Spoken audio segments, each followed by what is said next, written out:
A lot of people I talk to, they fill out these forms for the VA, they send them in, because they didn't cross a T or dot an I, they get their forms returned to them, say, you're done, no, forget it, you don't qualify. I've heard that from a lot of people, and then they don't even try it again.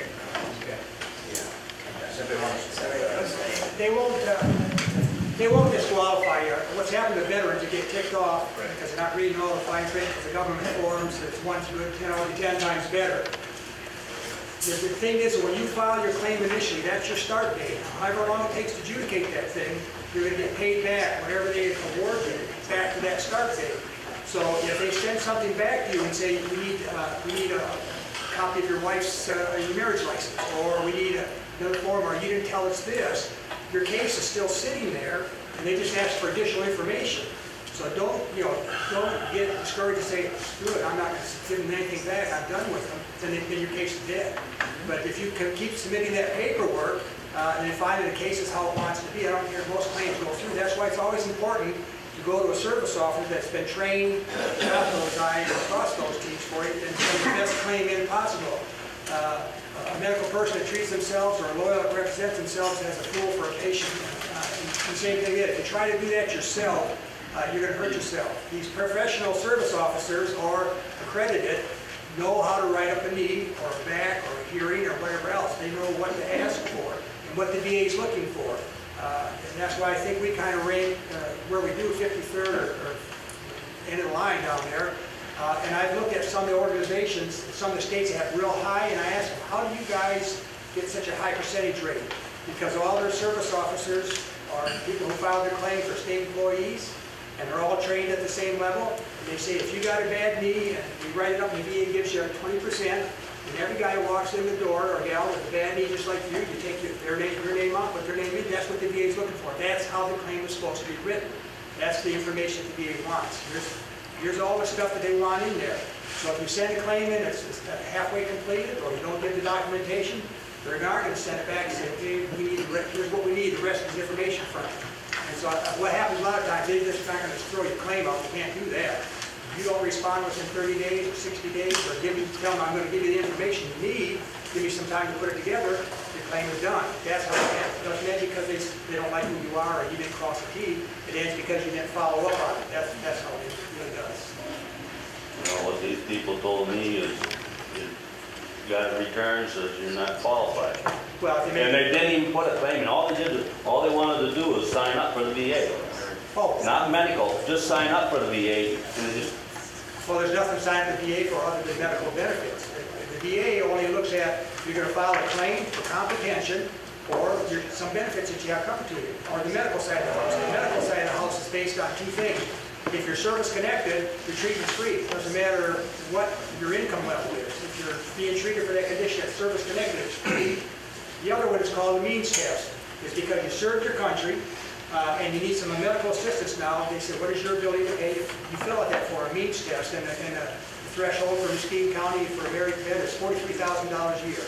If you make $43,000 or less coming in, the VA is going to treat you, and they only charge a $9 copay. If you're less than $12,000, they don't even charge a copay. It's free. Everything's free. So that's what it is. A lot of guys are, and again, when you fill out that 1010EZ, it's the information you're giving them.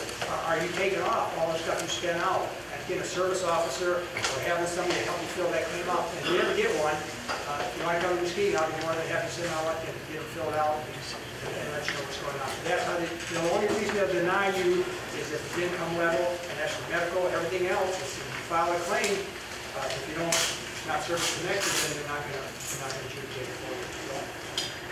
Yes, sir. Dave, Jim and I have worked together on this, and I have a very distinct question about what he's asking.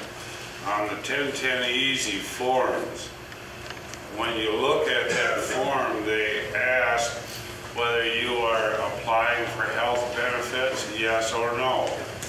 And there were a lot of veterans who had never registered with the VA. And as you know, I picked up a lot of those forms. I worked with Jim and his group of people to get veterans registered with the VA. Okay. Well, what happened with a lot of those was they asked for financial information.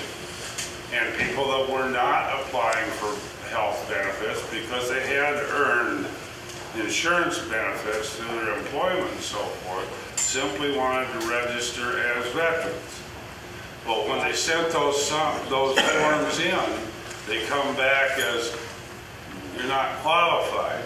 Well, they weren't trying to qualify for health benefits, they wanted to register as a veteran.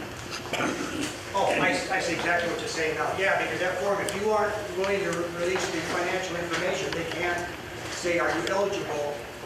Because if you're not asking for service connected, and you're not asking for any of your benefits, you just want to have your name in the VA database someplace. That's probably what you're talking about doing.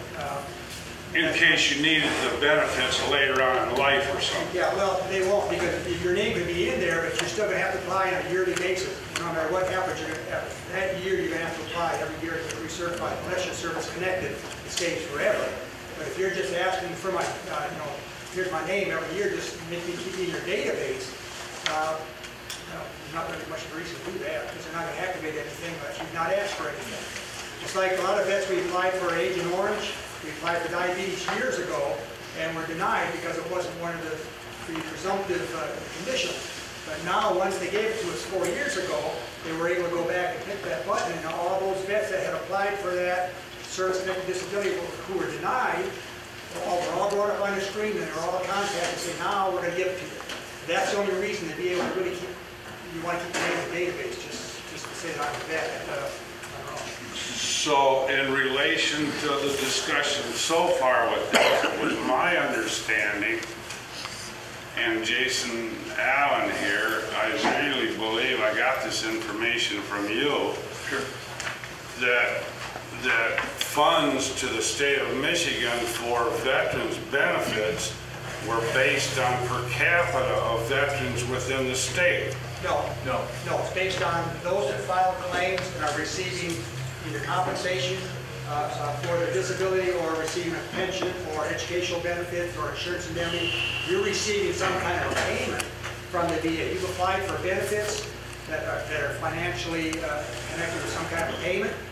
Those are the dollars that come back. That's that $2 billion left. So now I am understanding there is no benefit to veterans registering with the Veterans Administration unless they are applying for health benefits, is that? Or physical benefits. Or what? Or you've got something wrong with you. You've got a disability or potential disability. Or the GI Bill. Yeah. Okay, then I gotta ask for forgiveness from a whole lot of people that I informed wrong. We forgive you. Yes.